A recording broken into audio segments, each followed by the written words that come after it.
কথাটো হৈছে কি আপুনি যিটো কথা কৈ থাকে আৰু আসলে কংগ্ৰেছৰ কথা কোৱা মানুহ নাছিলে আৰু যেতিয়া ৰাহুল গান্ধীয়ে ক'লে যে বিশেষ কৰে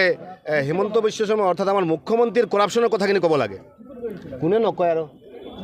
আৰ যেতিয়া নৌকাত উঠোৱা হৈছে তেতিয়া কোৱা হৈছে কোনে ক'ব আপুনি এই কথাটো ক'ব আপুনি এই কথাটো ক'ব আপুনি এই কথাটো পাতিলে ভূপেন বৰাই এই কথাটো ক'ব লাগিব এই কথাটো এনেকুৱা ক'লে ভাল হ'ব আল্টিমেটলি কংগ্ৰেছৰ এনেকুৱা এটা অৱস্থা হৈছে যে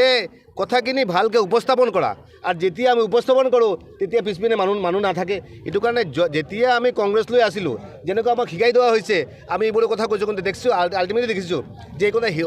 শিকোৱা কথাখিনি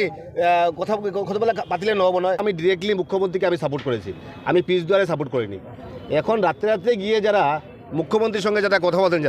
যারা আমাদের সিএলপি মিটিংয়ে কি হয় বিকেলবেলা মুখ্যমন্ত্রীকে একদম রিলে করে সেই কথাগুলো বলা হয় সেই কথাগুলো তো আমরা জানি বিভীষণ হচ্ছে গিয়ে যারা লুকিয়ে করে কংগ্রেসের সবাই বিভীষণ ওয়ান টু অল আমি বিভীষণ না আমি ওপেনলি বলেছি এবং যাওয়ার আগের দিন বলেছি জিতেন্দ্র সিংকে বলেছি আমি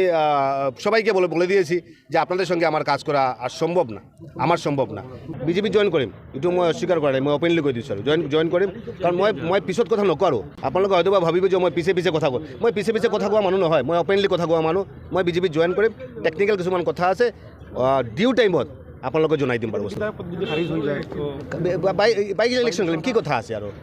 কিবা এনেকৈ কিবা কথা আছে নেকি কমলাক্ষ দেৱপুৰকাইষ্টক কিবা পৰিচয় দিব লাগিব নেকি যে নাই মই কমলাক্ষ দেৱপুৰকাইষ্ট মোক ভোটটো দিয়ক আৰু মোৰ পৰিচয় দিয়াৰ দৰকাৰ নাই য'ত বাই ইলেকশ্যন হ'ব I am ready for date